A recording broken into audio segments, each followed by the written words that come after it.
బట్టతలతో బాధపడుతున్నారా? Latest technique తో Shreeroop cosmetic clinic లో హెయిర్ ట్రాంస్ప్లాంటేషన్। जिस मैदान से मिले आशीर्वाद, मोदी को पीएम बना दिया, इसी मैदान के आपके आशीर्वाद बीजेपी का पहला मुख्यमंत्री, बीसी मुख्यमंत्री यहीं से बनेगा।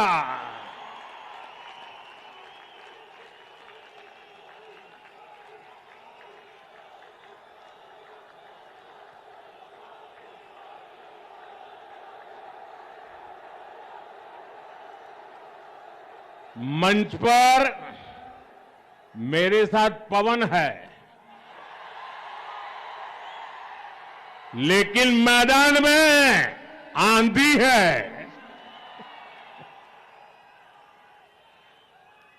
तेलंगाना में बदलाव की जो आंधी चल रही है,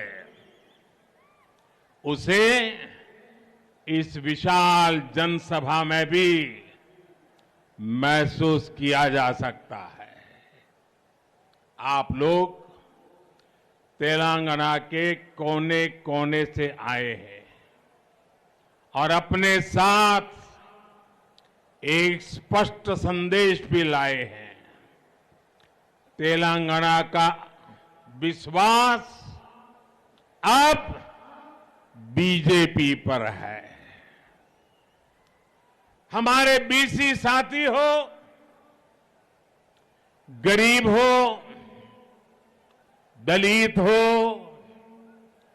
एसटी एससी भाई बहन हो, सभी ने तेलंगाना में परिवर्तन का मन बना लिया है। पिछले 9 वर्षों से यहां तेलंगाना में विकास विरोधी, बीसी विरोधी, एससी एसटी विरोधी सरकार है। इस 30 नवंबर को आप लोगों के पास तेलंगाना की बीसी विरोधी सरकार को उखाड़ फेंकने का बेहतरीन अवसर है। अब तेलंगाना में कमल ही कमल खिले, ये आपको सुनिश्चित करना है। ना कुटुंब सभ्युलारा, तेलंगाना का गठन 3 मुद्दों पर हुआ था: पानी, पैसा और रोजगार। नीलू, निधुलू और नियामकालू, इन तीनों मुद्दों पर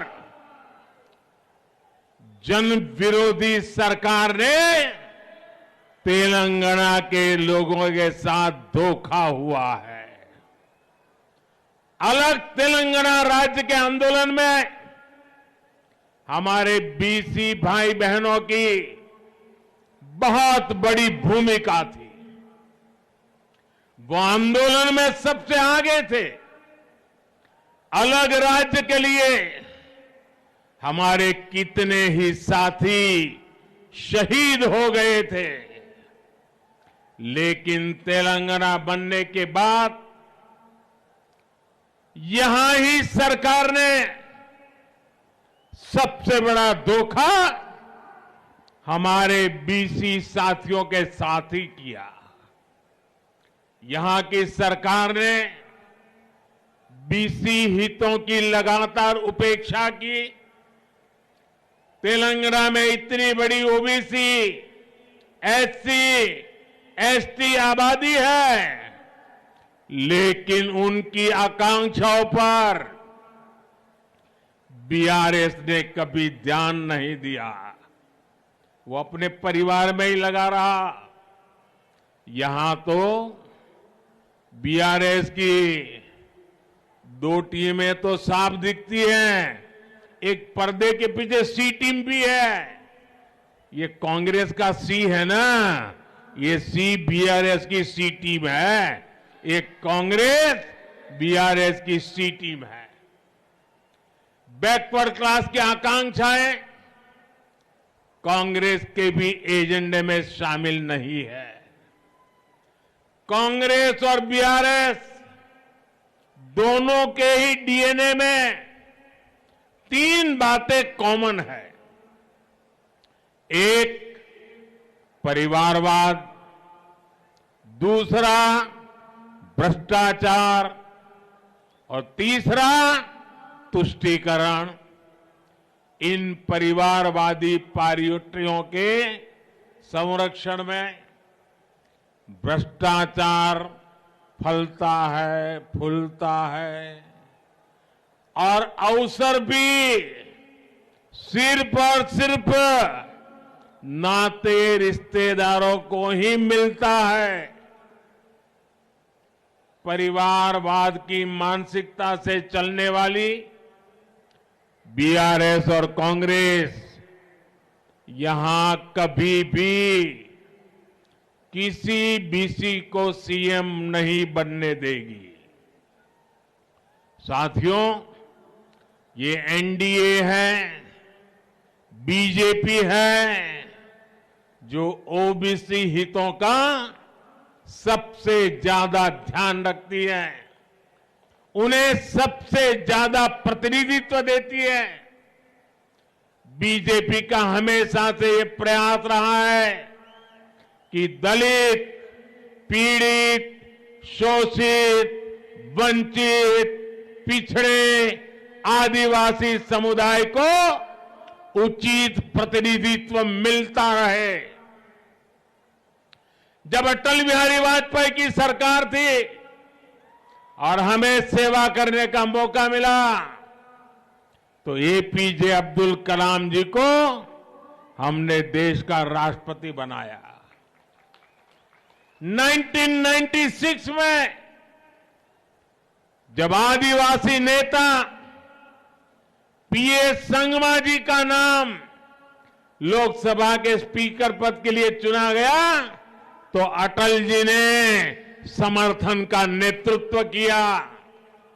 2012 में राष्ट्रपति चुनाव में भी बीजेपी ने पीएस संगमा जी के नाम का समर्थन किया। एनडीए ने ही जीएमसी बाल योगी जी को स्पीकर पद के लिए नामित किया था, जो देश के पहले दलित लोकसभा अध्यक्ष बने थे। जब बीजेपी को अवसर मिला तो उसने दलित समुदाय से रामनाथ कोविंद जी को राष्ट्रपति बनाया। जब बीजेपी को मौका मिला तो उसने आदिवासी समुदाय से द्रौपदी मुर्मू जी को राष्ट्रपति बनाया।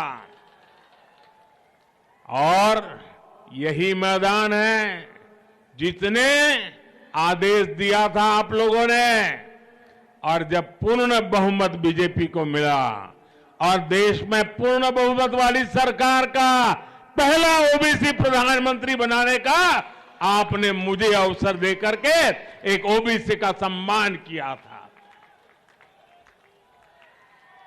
और जैसे इसी मैदान से पूर्ण बहुमत वाली सरकार का ओबीसी प्रधानमंत्री पहली बार बना, पूर्ण बहुमत वाली सरकार का बीजेपी का सीएम भी ओबीसी पहली बार यहां बनने वाला है।